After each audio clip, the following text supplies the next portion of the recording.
Assalamualaikum warahmatullahi wabarakatuh. Siswa kelas 5 dimanapun kalian berada.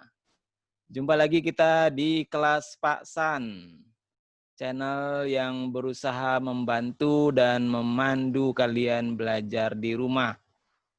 Materi-materi yang sekarang kita bahas adalah materi kelas 5.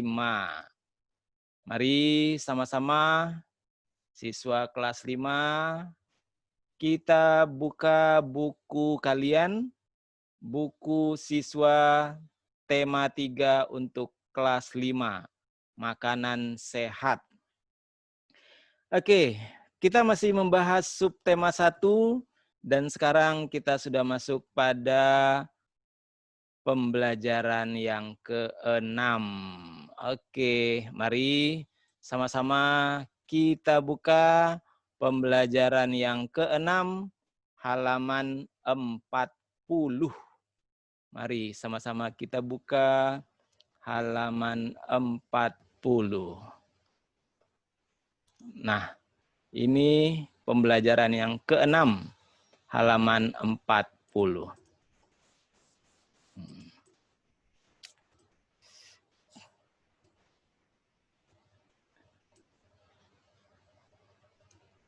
Nah, di pembelajaran yang ke-6 ini, kalian diminta kembali untuk mengamati iklan yang sudah dibahas pada pembelajaran 5.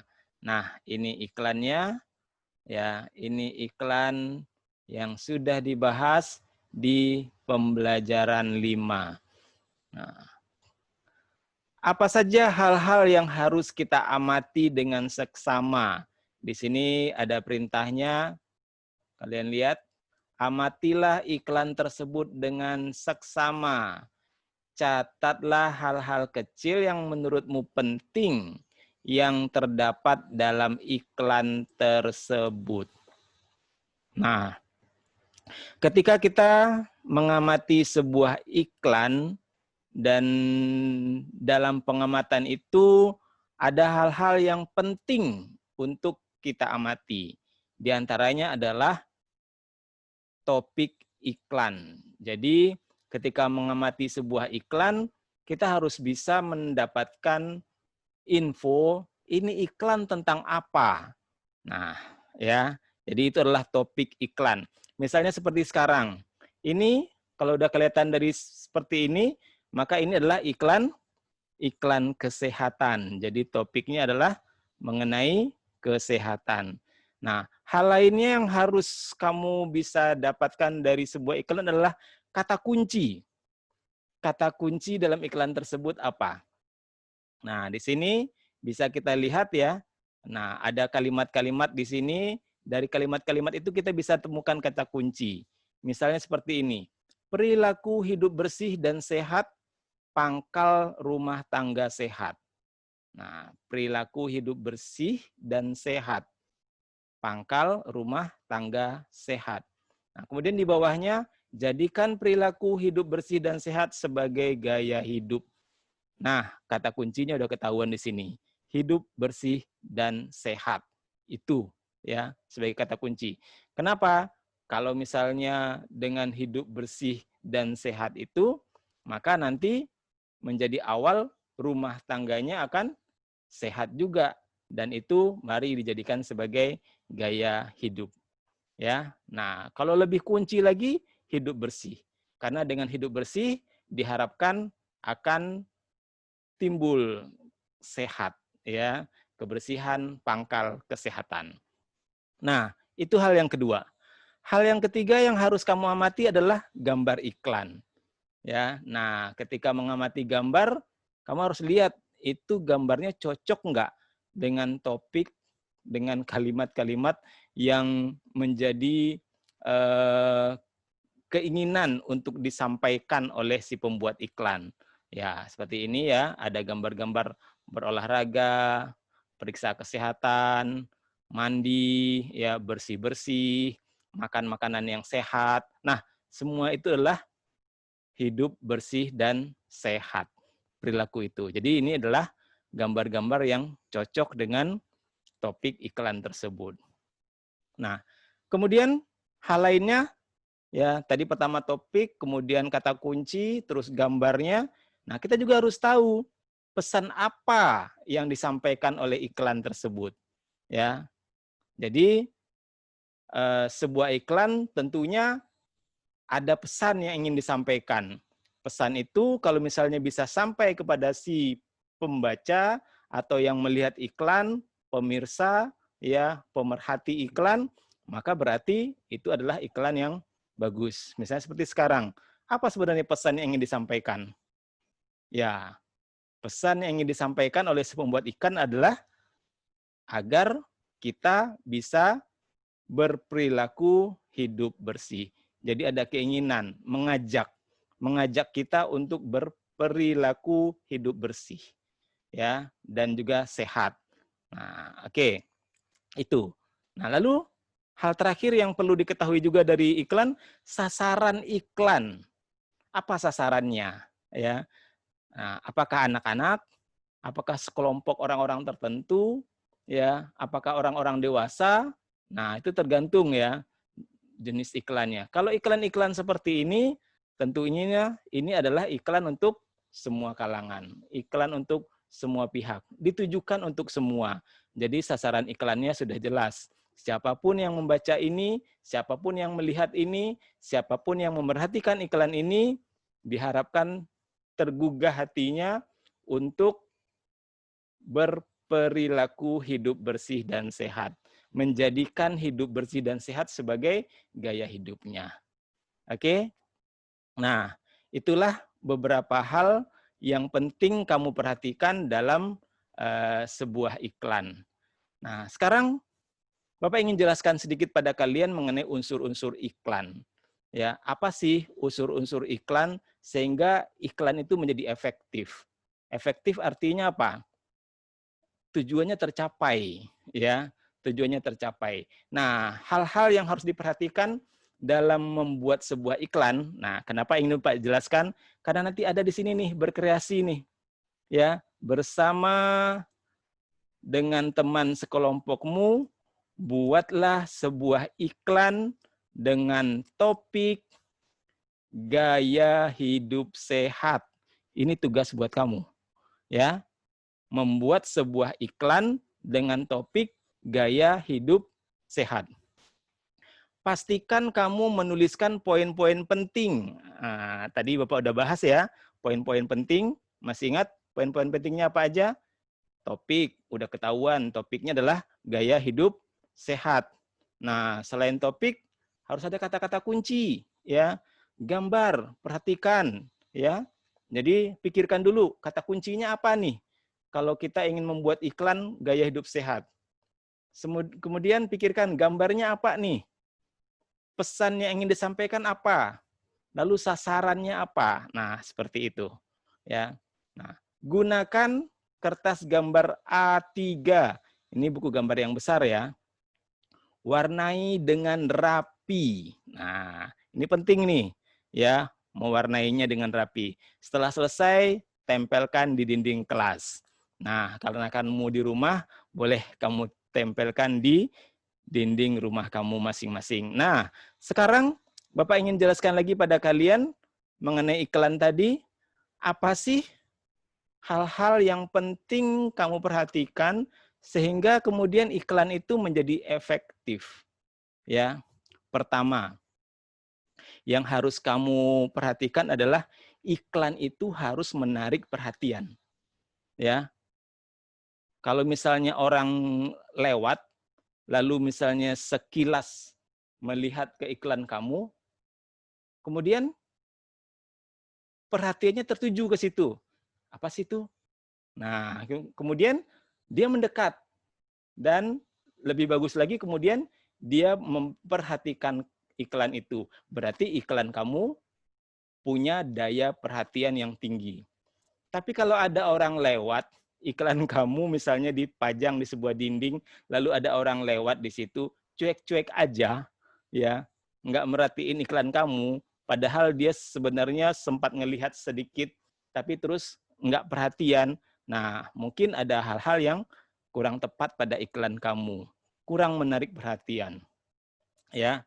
Nah, hal ini juga berarti minat, ya.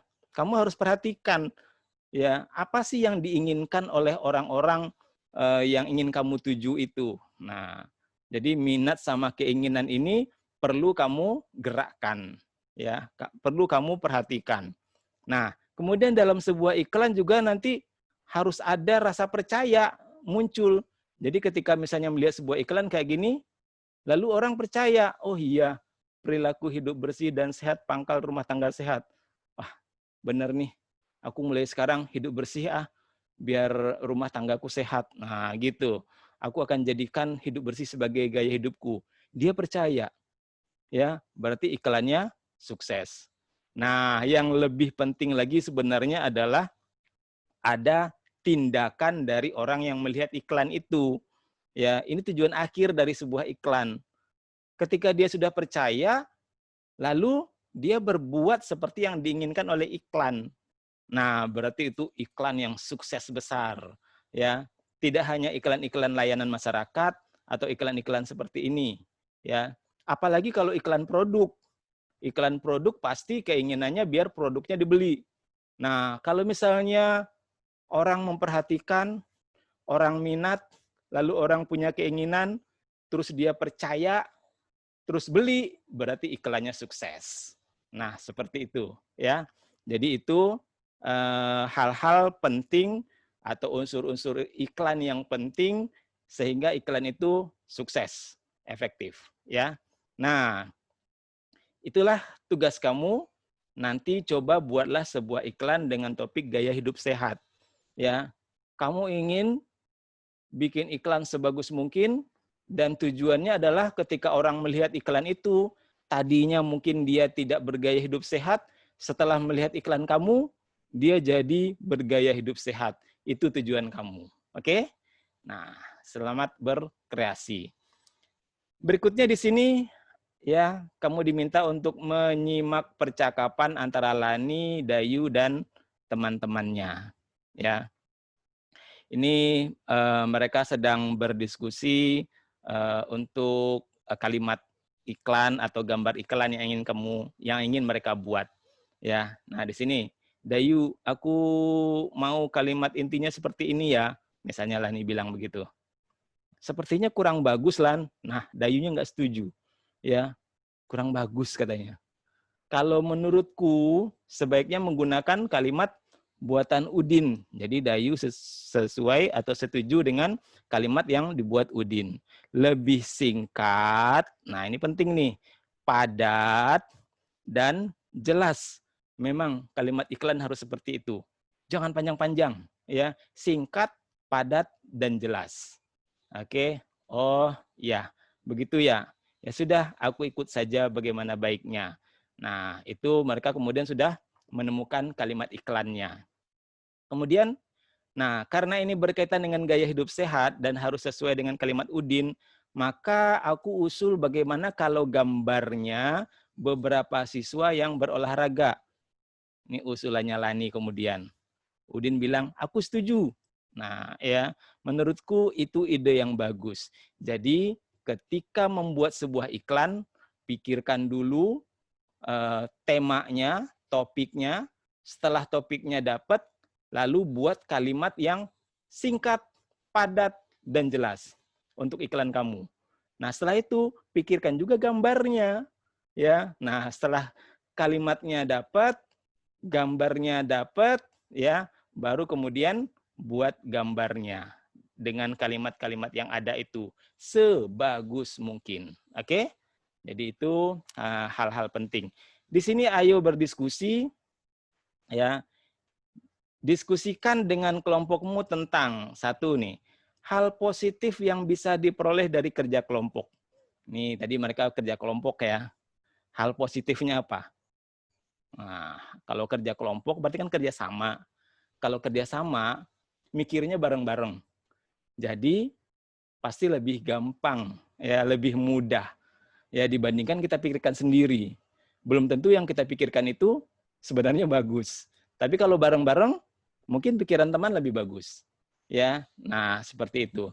Jadi dengan kerja kelompok yang susah untuk dipikirkan jadi mudah. Mengerjakannya juga jadi mudah. Kalau tadi sebuah iklan dengan kertas gambar A3 dikerjakan oleh 4 orang bareng-bareng, pasti lebih cepat selesainya juga. Ya, jadi kalau kerja kelompok itu pekerjaannya jadi lebih mudah, lebih ringan, dan cepat selesai. Nah, yang kedua, tantangan yang muncul saat kerja kelompok. Tantangannya apa? Nah, tadi kan ada di sini nih percakapan ya. Tantangannya apa? Tantangannya kadang-kadang ide kita nggak dipakai, ide kita nggak disetujui. Nggak apa-apa, itu hal yang biasa.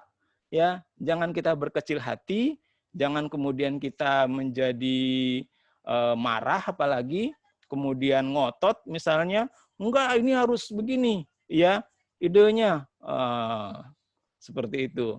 Kalau memang kita yakin dengan ide kita yang lebih baik, maka kita harus bisa mengkomunikasikannya, sampaikan alasan-alasannya. Nah, seperti itu. Tidak boleh hanya dengan keras gitu loh, tapi harus dengan pikiran yang tenang, yang jernih ya. Oke, jadi itu tantangannya, menyatukan pikiran dari beberapa orang yang bekerja kelompok. Itu tantangannya. Bapak kira itu ya hal-hal penting yang bisa dibahas di sini. Nah, di sini ada nih, kita lanjutkan ada ayo berlatih. Di sini kamu baca aja sendiri ya. Nah, Bapak mungkin jelaskan aja ini alat musiknya apa aja sih ini. Nah, ini yang A ya. Kamu tahu itu yang A alat musiknya apa? Yang A ini adalah kecapi ya.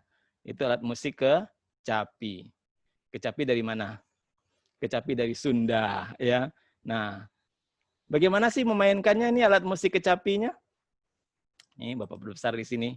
Ya, ini dimainkan dengan cara dipetik. Jadi ini ada senar-senar nih, ya di sini senar-senar dan senar ini dengan adanya titik-titik ikatan di sini maka dia menjadi tidak sama panjangnya dan berarti dia akan menghasilkan nada-nada yang berbeda. Jadi dimainkan dengan cara dipetik, ya. Nah, silakan kamu nonton di video-video yang lain ya bagaimana memainkan kecapi ini. Oke. Jadi ini kecapi, alat musik dari Sunda dimainkan dengan cara dipetik. Nah, kemudian yang ini. Nah, ini apa nih? Ya. Nah, ini juga dengan cara dipetik memainkannya. Ya. Nah, di sini nih di tiang pegangannya ini juga ada senar-senar yang diikatkan. Ya, senar-senar yang diikatkan. Jadi di sini panjang senarnya juga berbeda-beda. Nah, sama kayak tadi ya. Nah, ini dimainkan dengan cara dipetik. Ini nama alat musiknya sasando. Ya, ini dari Rote, Nusa Tenggara Timur. Oke. Nah, kemudian kita lihat lagi yang lain, yang ini. Nah, ini alat musik apa nih? Ya. Ini kolintang ya, kolintang. Udah ketahuan ya dimainkan dengan cara dipukul ya. Ini juga karena ini panjang bilah-bilah ini berbeda, maka dia juga akan menghasilkan nada-nada yang berbeda ya. Menghasilkan nada yang berbeda dimainkan dengan cara dipukul. Nah, itu adalah kolintang dari Minahasa, Sulawesi Utara. Nah, terus yang ini ya, ini adalah kenal ya kalau yang ini adalah angklung ya. Angklung ini dari Jawa Barat dimainkan dengan cara digoyang ya. Jadi ini bilah-bilah bambu di sini nih, tabung-tabung bambu ini akan menghasilkan nada-nada yang berbeda juga. Tapi biasanya satu orang pegang satu nada. Dimainkan bareng-bareng, lalu mereka pada nadanya timbul di situ, maka dia harus menggoyangkannya. Nah, asik mainnya bareng-bareng di sini. Ada main angklung ya. Boleh kamu lihat video-video yang lain tentang ini. Oke, itu penjelasan sedikit mengenai gambar-gambar alat musik yang ada di sini. Ya, jadi Bapak ulang lagi, ini tadi adalah kecapi ya dari Sunda. Ini adalah Sasando ya dari Rote, Nusa Tenggara Timur. Terus yang ini adalah Kolintang ya dari Minahasa, Sulawesi Utara. Dan yang ini angklung dari Jawa Barat. Nah, di sini ada permintaan agar kamu mengisinya, sudah Bapak jelaskan tadi. Nah, perbedaannya juga silahkan, tadi Bapak sudah jelaskan. Nah, sekarang ada refleksi mengenai kerja kelompok. Ya, tadi sudah kita bahas, apakah hal-hal positif yang dapat kuperoleh dari kegiatan kerja kelompok ini. Jadi silahkan kamu pikirkan ya, apa hal positif yang dapat kamu peroleh. Nah, apa tantangannya ya yang kamu hadapi saat kerja kelompok? Tadi juga udah Bapak jelaskan ya. Nah, terus ini yang penting, apa yang akan kulakukan untuk membuat kerja kelompok ini lebih baik? Ya, nah setiap anggota kelompok harus berupaya ya dalam kelompoknya masing-masing membentuk kelompok yang kompak dengan kerjasama yang baik. Berarti di situ harus ada saling menghargai, ya, harus ada kerjasama, saling percaya. Oke, nah dengan begitu maka akan membuat kerja kelompok menjadi lebih baik. Oke, Bapak kira itu yang bisa Bapak jelaskan pada kalian mengenai renungan di sini dan kerjasama dengan orang tua bisa kamu baca sendiri. Oke, terima kasih atas perhatiannya. Semoga video kali ini bisa membantu kalian belajar lebih baik di rumah. Assalamualaikum warahmatullahi wabarakatuh.